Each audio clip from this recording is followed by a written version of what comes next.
Hello there, welcome to my channel. I am, of course, Bryan Lomax, and joining me for this rather impromptu little recording get-together, quite frankly, because I made a cock-up on something else we were supposed to do, so we thought, let's not waste our time, we'll use it, we'll do something constructive. Joining me is Graham Davidson from Man v Film. You might know him as my podcasting partner from the X-Files Revisited podcast. He's here to talk with me about a few select choice movies that some of them we've been watching off our shelves recently. Some of them we've been getting sent. That won't be me, by the way. Anyone familiar with Graham's channel, as you can see behind him there, he's a boutique label guy. He gets. In fact, I won't waffle on about that. You tell people a bit about that. What's the angle of your channel, Graham? What separates your channel from other people's? I watch the movies that I get, Brian. I feel like that's a big staple of my channel. Like, I actually watch the films. I know a lot of people out there love getting the boxes and showing how they've got lovely cover art. I delve in and actually enjoy the movies. I feel like that's what differentiates me from a lot of channels. And boutiques are the movies for me. They put that extra care into the packages, the extras. The films they dig up are often lost to time, and I'm rediscovering them or just discovering them for the first time. So it's that kind of love that for these people curating a collection for me. Yeah, it does also mean you end up watching a lot of crap as well. It's subjective because I quite like crap. Yeah, this is an acquired taste. There's something about it where some of these things that have like literally barely seen the light of day until these boutiques have picked them up, cleaned them up, put them out in a nice package, and all of a sudden it's a film that no one cared about that suddenly is being. There's something about, I think, taking something that's just not many people care about. It's kind of a forgotten thing. It's broken. It's dirty. And then you give it this package where you've cleaned it up. You've done something with the sound to bring out the best audio. You get all the people together again that made the film, and you do a lot of behind the scenes stuff, a lot of interviews, and it kind of breathes this life into these movies that never had that much life when they first came out. They were just kind of like, they were out in some dive of a cinema somewhere for like a weekend, and they were kind of like dead after that first weekend. They made the money they needed to, and that was it. It was gone, and you moved on to the next one. And the life that they're getting, like some of those movies on your shelf there behind you, and I imagine some of the ones we're going to talk about in just a moment, it just gives them new life, which I don't know. Do you think it's like a consumer almost gaslighting of like going like, hey, check this out, 4K, it's got all these extras. You want this, but you can't get it because it's limited. So I'm just going to say that and leave it there. I absolutely think it is, and it's I did a video on my channel like just over a year ago now, I think, maybe getting on for 2 years, where I literally made the decision that I wasn't really going to collect anymore. Now that I've not strictly stuck to that, but I don't buy to collect in the sense of showing things on my shelves. Like if you look at, I used to have 3 shelves in this room. Now I've got 2, and only one of them is like half filled with the stuff that I actually want to put on display. And even that's kind of, I'm getting to the point where I'm like, you know what, I might just bag it up like these. I keep the discs because you never know when, if I can't get hold of a particular film, but I just happen to be in the mood to watch it. But I'm not buying it for the sake of going, oh baby, look what I've got. But every time I talk to you, every time we get together to record an episode of the X-Files Revisited, you end up showing me some flipping badass, like, it makes me sit there and salivate. I'm like, oh, baby, I really want that. I need that in my life, even though you don't. No one needs this stuff. Nobody needs this stuff in their life, but that innate thing within us to just collect and hoard and my precious. Oh yes. Kind of, Oh yeah.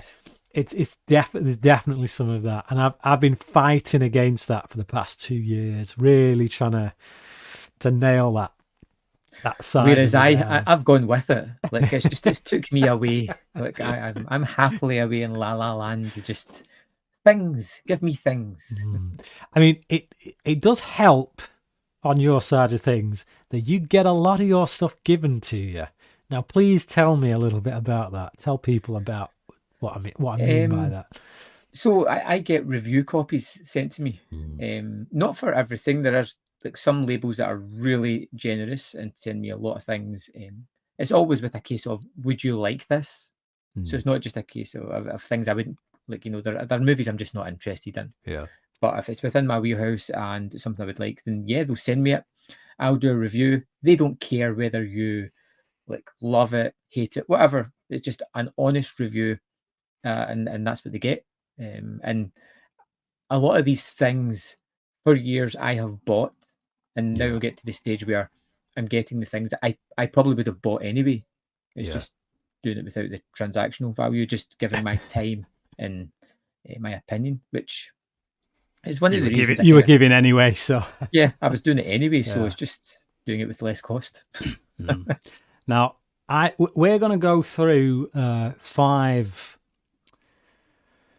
movies or box sets, whatever you want to say, off our shelves that for whatever reason we feel like talking about. There's no formula behind what we're doing tonight. It's literally we had some time. We were meant to do something. We couldn't do it, so now we're doing this. So very off the cuff. So we've both picked five movies or box sets off our shelf just to talk about. Now, I happen to know that you have a particular movie in your five. We'll be talking about it. I want to go with that first, just because. So I'll go first here. And now, any real fan worth their salt would have The Hitcher on 4K. See, and Blu-ray. This is what I'm talking about. This is where like I've tried to do away with having to buy possessions and keep hoarding these things. And then Graham comes on tonight just before we're due to record something, and he shows me this. Now, anyone who knows me knows that The Hitcher right here is one of my favorite movies of the 80s. It's a top 10 from the 80s. Okay, if I did a top 10 of the 80s, The Hitcher's on there. I, as a fairly right-minded individual, I like to think, and someone with a wife and kids, cannot justify the £55 expense 50, that would be required. 50. 50. The £50 expense that is required for one movie. But when Graham shows me this set, I'm like, oh man, go on. It's special. I mean, it's got the 4K, it's got the Blu-ray, it's got a 202-page book full of essays, of which I kind of ran over one of the essays in it, which was an interview, which was hilarious. It's got the screenplay, the original screenplay, which differs a little bit from the movie, which is quite interesting to see. It's got art cards. It's in a box. It shines when you hold it up to the light. It kind of goes. Ah. It really does. It's singing to me now. Just pull out that book a minute and just let people have a look at that book. And what I will say, this is a whole new transfer. They've taken the original camera negative and done transfer themselves, and it looks amazing. So that's the booklet.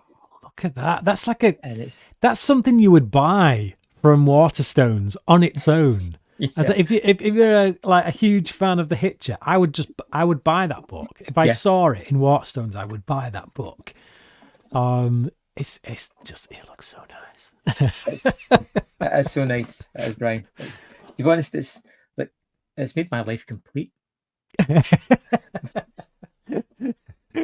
I'm not a materialistic kind of guy, but I have to admit, it's made my life complete.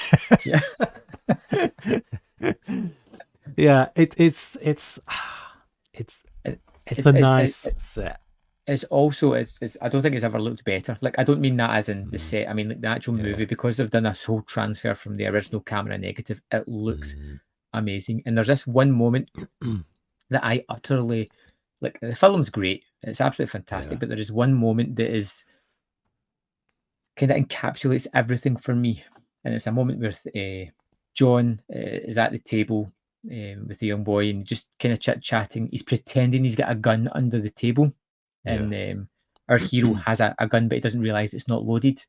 And he Yeah. kind of does this bang, and the young boy's like firing the gun. And it's this face that Rutger Hauer has, which is kind of like, it's funny, it's sad. He's kind of shocked at how wound up this kid is, and he puts so much across in this like little moment, Mm. and you're just like, guy was great. Yeah.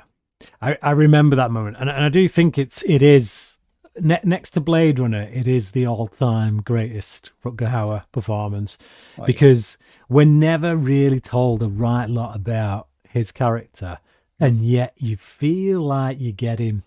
It's like this is a man that, for whatever reason, wants to die, and He wants to be stopped. he wants to be stopped. I feel like he wants to die. I feel like Yeah. he wants someone to take him out. And in that scene you're talking about, there's almost there's a sense of relief that the kid has pulled the trigger, because he's Yeah. like, I know this kid is the one now. I know that he's got it in him to pull the trigger. Yeah. But then there's a sense of disappointment in his face as well, that the gun wasn't loaded. There's just so much going on in that face. Yeah, it's so great. Such a great film. But I'm with you. Hitcher, Blade Runner, Blind Fury, all crackers. Yeah, Blind Fury. I love Blind Fury, Brian. No, I've not seen it in years, but it's one that me and my brothers watched loads when we were kids. Yeah. It's just the idea of this Americanized samurai, but blind, and Zatoichi. It's basically it what it is. is. Yeah, the American Zatoichi. It's great. It's great. So I don't know which one to start with, but all I can say is that set you just showed really makes me want to spend £50 on a movie that I've already got on 2 formats. I had it on video back in the day. I've got it on DVD, and I've got it on Blu-ray, and it's like, oh man, what? Should I not? Yeah, I can't justify it. So I've pulled off the shelf Dead or Alive, Takashi Miike's Dead or Alive trilogy. Yeah. Now, I recently reviewed one of this guy's movies, Terraformers, which was just nuts. It was a manga brought to screen. I mean, it was actually based on a manga, but this is a crazy ass trilogy. So it's a trilogy only in the fact that it shares certain themes between all 3 films, and it's got the same 2 actors as the main characters in all 3 films. But really, it's kind of like a discussion of violence and the effects of violence, and the attraction of violence, and everything within that context as to what violence kind of brings up.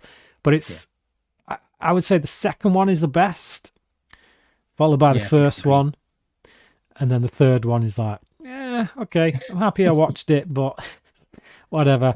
So the first one's like a proper gangster flick. It's like I would best describe it as a low rent Japanese version of Heat. So you've got this cop doggedly pursuing this gangster, and both men are obsessed with their respective kind of worlds. They live their worlds. The cop, you see his home life. He doesn't really have a relationship with his kid. He doesn't really have much of a relationship with his wife. And it's just about these 2 obsessed guys on opposite sides of the law going after each other. The opening 10 minutes is just an assault to the senses, because it's literally showing you Sin City. It's like it's look, all the debauchery, all the stuff that needs something doing about it, but nobody seems to be. it's just like all these little vignettes crisscrossing and it just showing you, and you get to the end of it, that end of those first 10 minutes, and you just feel like you need a shower. But the rest of the film is kind of addressing that world that has been set up. What's to be done about that world, if anything. And then the second film is about two hitmen who both go for the same job, and you don't realize they're on the same job. But when they go on this job, it's like, oh, we're friends from childhood, and then it suddenly becomes this kind of like brotherly drama about lost innocence and how these two kids grew up together with another friend of theirs, and they go back to the orphanage where they grew up, and it's actually quite a touching drama. But in the midst of it all, you've got all this triad stuff and gangsters and things happening, but and blood. And blood, yeah, lots of blood, and so that's easily the best of the two. The third one kind of feels like a bit of an afterthought. It's like the I don't know if it's just because they're trying to do a science fiction thing, they're trying to be set in the future, but the other two movies looked like they were shot on a higher budget, and like I say, that could just be because they were set in present day, so they didn't have to try and bring out some like sci-fi trappings. So when they try the sci-fi stuff, it's just like, really, like you're going for Blade Runner, but you're getting Split Second. That's what's happening. So yeah, I like Split Second as much as the next guy. It might be over my shoulder here, Brian. Actually, it's along the bottom here somewhere. That's another one along with Blind Fury that I just used to watch constantly with my brother. But yeah, it hasn't aged quite as well as I hoped it would. But it's like, yeah, it is this. They're trying to create this Blade Runner-y type world with things floating in the sky and all that. But it's kind of really half-assed because they don't have the budget for it. And then the last 10 minutes. The last 10 minutes of all three of these films goes a bit bonkers. Like the first one, the way it ends. Yeah. I believe it's the kitchen sink approach, Brian. Yeah. It's just throw everything in there. And it's like, it doesn't matter if it doesn't make any sense. Just throw it in there. The audience will bring their own meaning to it. Especially with the first one, I feel like all three have like nuts endings, but I feel like the second one, at least, I kind of get the sense of what they're going for, because it's like we see again this lost innocence with how the gangsters that are shot, we suddenly see their bodies and their kids, and it's like, oh yeah, it's this idea that all these people who do bad things and are apparently evil, they were kids once, and it's like, they got here for a reason. They got here through a journey. And so I thought that was quite powerful, even though, as I say, it's still a bit wacky at the end.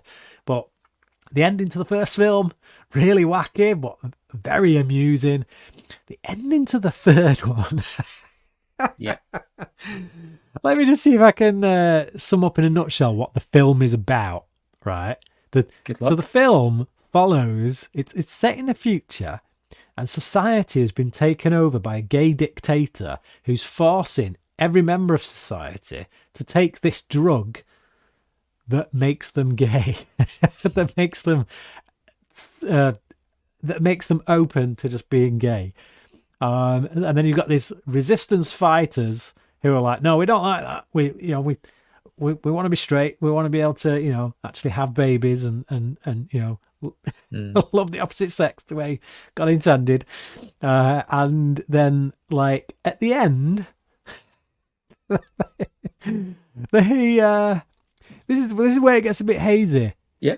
They I know. somehow meld with a robot that had a head in the shape of a giant penis, a giant circumcised penis, that then goes and, I'm assuming, takes out the gay dictator in a rather unconventional way. Never shown on screen, but it's certainly implied. So yeah, that whole film, seriously wacky. If that sounds like your bag based on what I just said, then have at it. But Yeah. It's a crazy trio of films. But it's Takeshi Miike. He always yeah, makes like the one thing you can say, they're always entertaining. yes, Like, yes, but then he's churning one out every weekend. So you yeah, know, like yeah. And okay, so I said in my review for Terraformers that he makes films faster than I could review them. If I wanted to yeah, review every Takashi Miike film, it'd be an impossible task because no, he's making them faster than I could actually review them, which is yeah. nuts. So I want to talk a little bit about a movie I've not actually finished. I was watching it when you wanted to jump on, and I've still got half an hour to go. But it was one of those ones a friend had sent me from the States. It's called Stranger's Kiss. Have you heard of this? I No, don't think so. neither had I. He's like, I just watch it, and I was like, cool. So as usual, I just throw the movie on, don't know a thing about it. But it's a movie about making a movie. So Peter Coyote is the director. He's got a producer. It's 1955.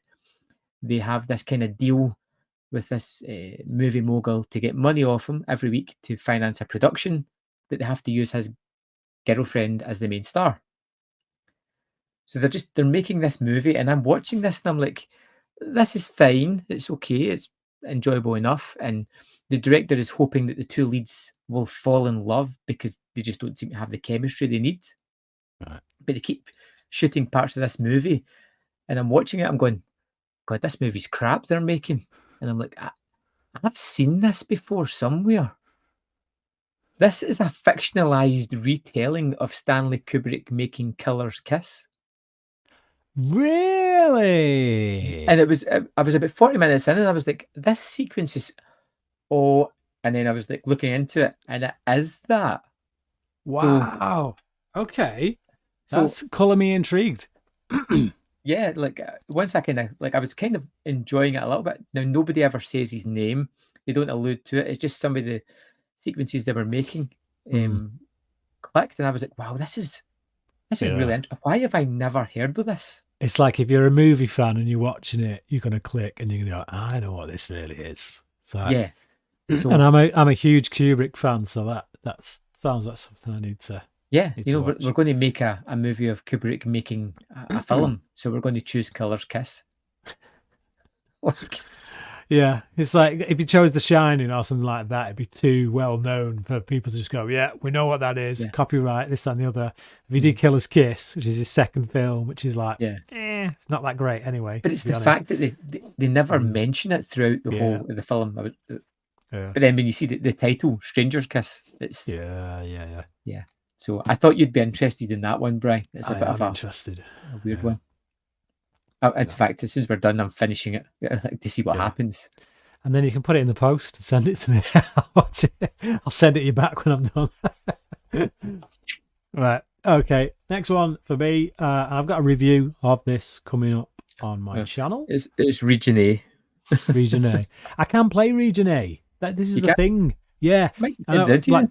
Before we came on, we were having a discussion about Critters box set because I got the Scream Factory edition of the Critters box set sent to me. The only thing I've paid like well above the odds for because everyone knows I'm a huge Critters fan, and I've to have it on Blu-ray. And there's a documentary on there that I just really want to watch.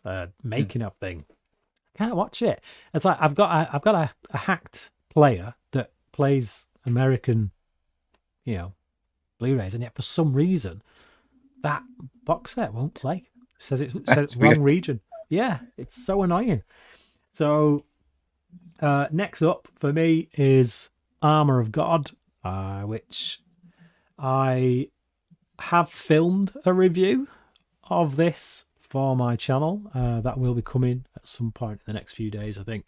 But I remember as a kid, because I saw it as a kid with a friend, well, as a teenager, and I remember the fight scene at the end with the four women, when it's particularly remember him punching one of them in the boobs and going, and just how I hate fight scenes, and this is most fight scenes, to be honest. Like, it's fair enough, whatever, Hollywood. Just how when one guy has got 4 or 5 guys around them, and it's like he fights one, and then the next one makes a move, and he fights the Yeah. other, and then the next one makes a. And what I always remembered about that particular fight scene is that those 4 women are going hell for leather at him Oh yeah. at the same time. It's like all 4 of them are trying to just get a punch and a kick in. It's not. You don't see like 2 holding back, just like waiting for the other 2 to finish getting beaten up. There's all 4 of them just seem to be going at him, and I always remembered that fight scene just always stuck with me. So for that reason, I was always intrigued about getting this special edition. It was who did this one. This 88 films. 88 films, yeah. So, because I don't tend to buy the boutique stuff, and that's literally down to a pricing thing. Yeah. Like the boutique label stuff, they are movies that I would just love to just dive into and just immerse myself into and just watch constantly. But I can't afford that. I just can't. It's not on my so. But because this one had a specific memory for me as a kid, I was like, no, I'm going to pick that up and watch it afresh and see how it holds up. And yeah, what's your thoughts now, my God? I think it's great. These, a lot of the time with the Asian kind of films, I find what makes it fall flat for me is a lot of the humour. Because sometimes it can be so forced and it's so slapsticky, not funny. But I feel Jackie Chan just nails it. And when you get to the fight sequences, it's one of those fight sequences where you're pretty sure people are getting hurt. You know, Yeah. I know it's a movie and I know everything is protected to a certain level, but people are changed after making one of these. Yeah. So, but I think the fight sequence at the end is absolutely fantastic as well. Love it. Okay. I mentioned earlier, we were just chit-chatting about The Island from 1980. Now, directed by Michael Ritchie, who did the Fletch movies, The Golden Child, The Bad News Bears, Smile, a bunch of other things. So it's a decent director, starring Michael Caine and David Warner. Good cast. Right. Based on a book by Peter Benchley. So, it starts off with this idea of these ships at Miami that are just being attacked by who knows what, and disappearing. And then it jumps to Michael Caine, who's a reporter. He wants to go down and investigate what's going on because so many ships have disappeared in the past couple of years. His wife his ex-wife has kind of ran away and dumped her son, so he's kind of stuck with him. And the father and son go down to, he pretends it's going to be Disneyland, but really they're out investigating what's happening to these ships. And pretty quickly they find out that there is this tribe of people led by David Warner who are descendants of buccaneers, pirates, and for the past 300 years have been just inbreeding and creating their own little community. Okay. It's mental. It's so out there and crazy and just that kind of sounds a little inspired by the Mutiny on the Bounty story, because if you know anything about that true story, the mutineers of the Bounty did end up on an island. They crashed the boat onto an island to make it look like they'd, that lost at sea kind of thing. And the people, the descendants of those people who survived on the island are still there today. Well, that's crazy enough. But the bloodlust and the sheer ferocity of some of the violence in this is unbelievable. I mean, there's even a moment at the end where somebody gets shot in the butt and nobody bats an eyelid. It was just crazy and chaotic, and it's so unique and odd. And I'm not saying it's a great movie, but I'm really glad I watched it because I don't think I've experienced anything quite like that. Is it a paycheck movie? Is it like for Michael Caine's in it? Obviously, would you say it's a paycheck movie for him? Or? It is, but it's a paycheck movie where he genuinely seems engaged. Right. I think it's because of the director. Because you've got other it's an all British cast mostly, and it's all familiar faces. Where you're like, I know all these people from places, because all the pirates are kind of British. Right. Yeah. And so it's got a decent budget. There's some big sequences in this. Yeah.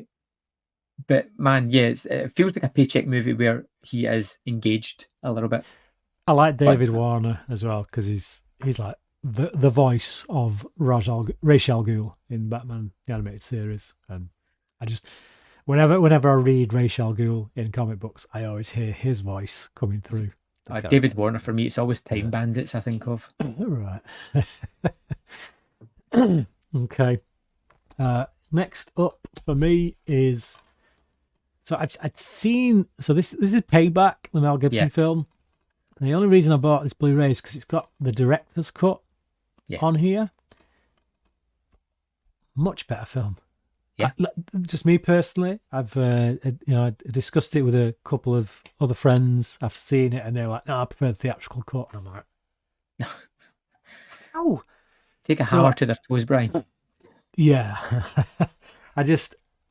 so that's gone. The hammer to the toes scene, that's gone.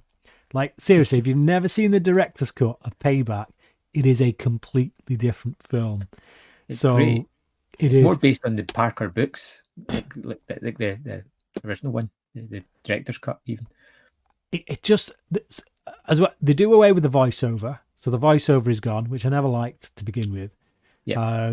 Like for me, I still liked the theatrical cut. It's like a 3.5 star film.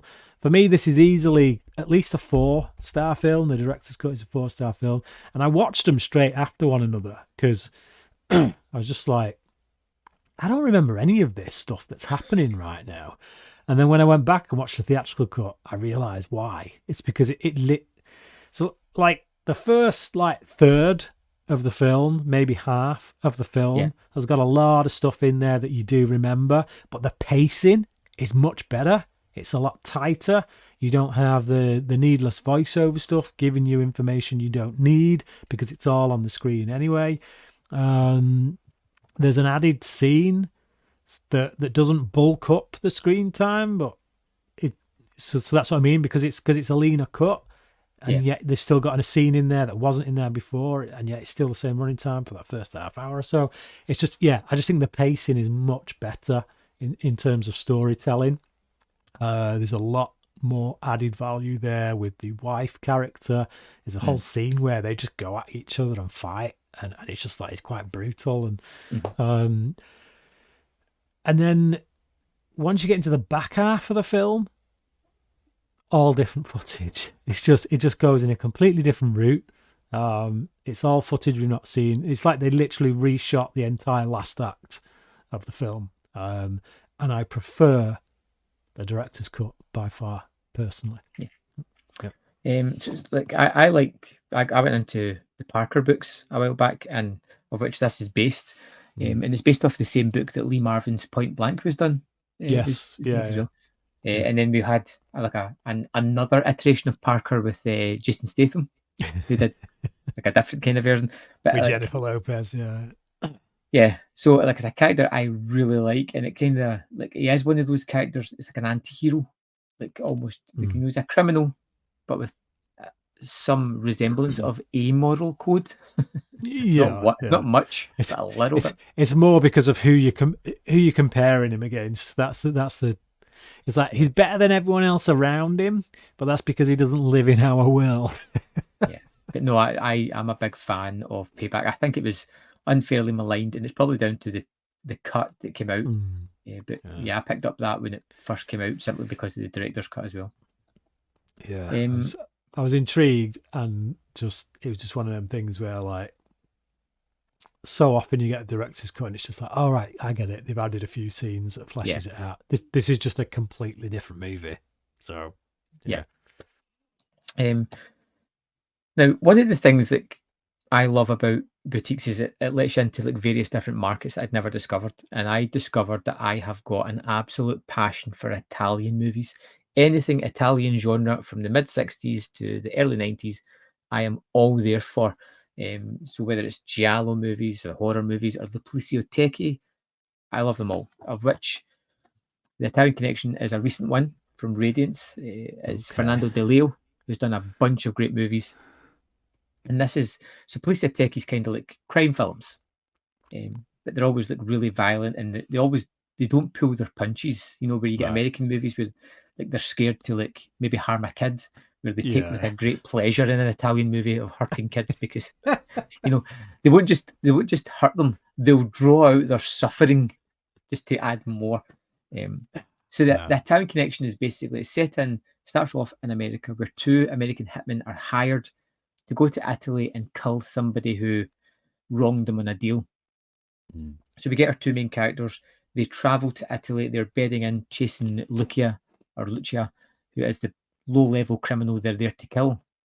And it does this wonderful twist where the two characters we've been following for 20 minutes, who are up here being the main characters, and our bad guy thereafter, do this role reversal where suddenly the bad guy becomes the protagonist, and you want him to survive this and get through it.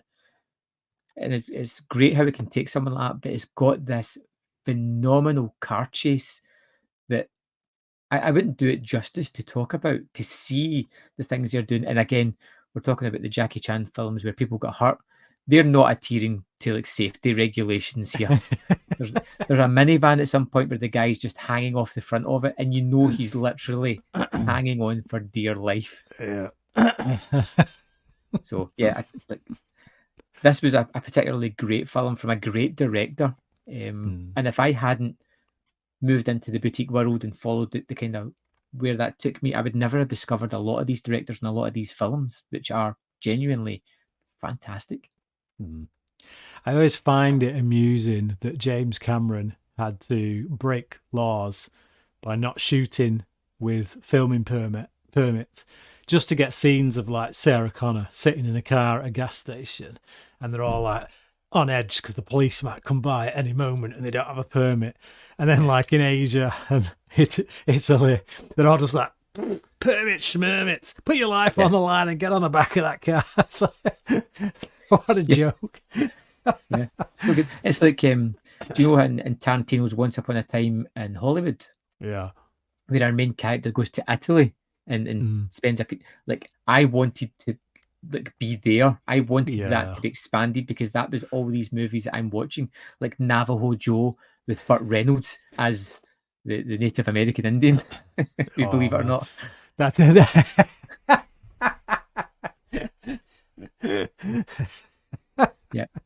I like Johnny Depp as Toto. Yeah. Yeah. Could you get a whiter guy than Burt Reynolds? Yeah. He's got a mean tan, to be fair. And he is called Navajo Joe all the way through it. Yeah. Man. Have you got any other movies, Brian? Have you got more? Just one. This is one that I picked up. You know, you're pulling out all your boutiques that cost like 30 quid and stuff. I went to a charity shop, and on DVD I picked up Tombstone. Great film. First time watch for me. I'd never seen him before, but I got a friend named Clayton. He's got a channel called Ages of Film, and he was like nagging at me. It's like, if you like westerns, you gotta watch Tombstone. You've got to watch Tombstone. You can't talk about westerns unless you've seen Tombstone. I was like, all right, calm down. So I've seen it now, and it's like, it's a pretty great film. Yeah, what's even better, if you're interested, is look into the making of that film. There was a lot of behind the scenes shenanigans. The director didn't get on. Yeah, there's a lot of people who say that actually Kurt Russell directed Tombstone for the most part. And when you look at the rest of the director's work, not that he's had a shoddy career, but nothing comes close to being on the level of Tombstone. So it does suggest somewhat that he wasn't fully in charge on that film. He wasn't really calling the shots. But however it got made, and it's a really great Western. My only gripe with it is the wife character is really poorly written. We don't really get much on her. It's just very quickly on in the film. She becomes a bit of a drug addict, and it's one of them where it's that Hollywood trope where they bring in a love interest and they make the wife to be someone that's so like, I just don't like them, that it makes you want him to go off with someone else. And that's a bit of a Hollywood thing that they do a lot that really annoys me when they do it in Hollywood movies. But other than that, everything else is just grade A Western stuff. And the cast The cast is like, I mean, back then when they made it, the cast probably wasn't quite as, you know, people. There's some names in it that you wouldn't have gone, oh, that dude's in it, really. Whereas now, like you look at it now, and it's like, man, it's a stacked cast. It's like, Yeah. but and some actors that were underrated at the time anyway, like Michael Biehn, who just come in and give a really great performance, and Mm-hmm. Val Kilmer probably giving his best performance of his career, to be honest, in this. And yeah, it's a phenomenal Western. Yeah, I completely agree. I loved it. I went to the cinema to see it, and it's always been something I think's terrific. Last one for me, it's a box set. I won't talk about all the movies because I've only watched 2 out of the 4, and it's the Time-Bending Mysteries of Shahram Mokri, which is an Iranian filmmaker. I know it's a wacky one to pull out, but I'll say up front, it doesn't grab me. It just, if I saw that in HMV, I would be like, oh, well, it should grab right. you. Right. Okay. I watched 2 movies, and I will say I am seriously impressed. Right. So the first one I watched was Ashkahan, The Charmed Ring, and Other Stories. Now, it feels like it's influenced by Tarantino almost. Particularly, I'd say Reservoir Dogs, Pulp Fiction. So it's about. It starts with these kind of vignettes, and we're kind of following characters, and you jump into the middle of a scenario. But as the film goes on, you realise that everybody's interconnected through this one act, and it's about a robbery committed by blind men, which is really clever the way they do it. Like, and then it kind of ties into the jewellery people who are running an insurance scam and kind of knew the robbery was going to happen and are kind of doing things, people double-crossing people, and love interest stories that evolve into it moves through all these characters, and it becomes really fun and really fast-paced. You can see the Tarantino influences right the way through it, and it's great. But the second movie in this set, Fish and Cat, is something spectacular. And as somebody who likes Christopher Nolan and the time-bending kind of aspect he has, this is really well done. So it's just over 2 hours. It's one shot of a movie. Oh, wow. Okay. And it tells the tale of this restaurant that was charged with serving human meat. So at the start, you kind of stop off at this restaurant. You feel as if there's something wrong with the restaurant owners, but then they kind of traipse through the wood going to do something. And as they traipse through the wood, they'll hear a noise or something, and it'll move to somebody else. And you'll either move back and forward in time, but you won't realise until the conversation or that's moved on. But it's someone interjects a sequence, and then we follow that character, and it could have been previous to 2 sequences or ahead. And it's so really well put together, and it tells this kind of really thrilling story that I was sitting there like marveling at this thing, Brian. I think you'd really like it. Like, and it's just, like I said, one take, telling one story. The camera is always moving on to different people, and it's jumping through time spells as well, which the sheer logistics in filmmaking, I think, is absolutely phenomenal watching it. Like, I love this. And what's the astronomical retail price that thing's going for?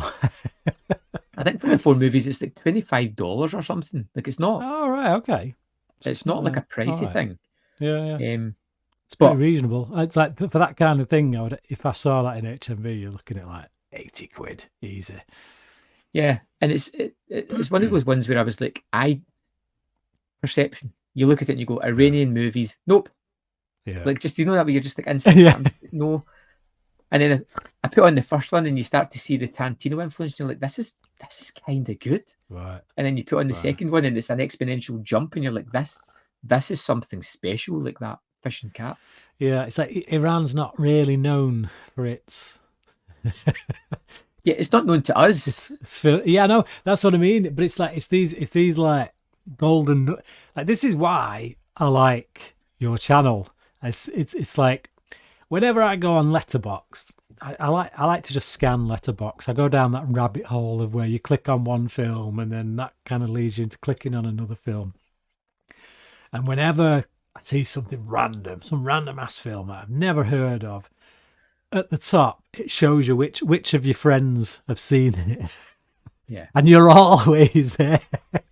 And it's like, I can guarantee if I go into some weird ass movie no one's ever heard of, it's like you'll be up there at the top with your little rating. You've seen it. And it's just, and that's why, like, every YouTuber who does like what we do, they all review like the current releases, and it's like I can get 200 reviews in one day about whatever the new release is. And it's like, great. If I really want to find something out about it, I can do. And I think that's why I just think your channel is a necessity. It's something that's like different to what's going on out there, because it's always weird ass films. It is. So eventually, when I get my review up, for those 2 people that want to know about Fish and Cat, I'll be there, Brian. That's what you call niche, mate. It's what you call niche. But yeah, okay. So that's it, really. That's all we've got to talk about. We've now choices. I only went with 4, mostly because I talked about a trilogy to start with, so I didn't want to gas back on. But yeah, if you liked this, maybe I'll get Graham on again, and we'll do the same every once in a while, maybe once a month or something. Just what we've been watching recently. But yeah, it's been fun. Graham, you got anything coming up on your channel that people should know about? Fish and Cat. I've got Fish and Cat coming up, Brian. I've got the time-bending mysteries of Shahram Mokri, which I'll be reviewing in full at some point. Are you still putting a review up every day? Yes. Yes, still. Yes, I've been doing it since 2017. I have got almost 4,000 videos on the channel. Oh man. Yeah, so there you go. If you don't know who Graham is, this is the first time you go find his channel, Man v Film. You'll have a wealth of obscure. Let's just say a lot, Brian, not a wealth, a lot. An awful lot of movies you've never heard of to wade through in terms of his thoughts on them. But yeah, thanks for coming on, Graham. Thank you, everyone, for watching. And until next time, cracking.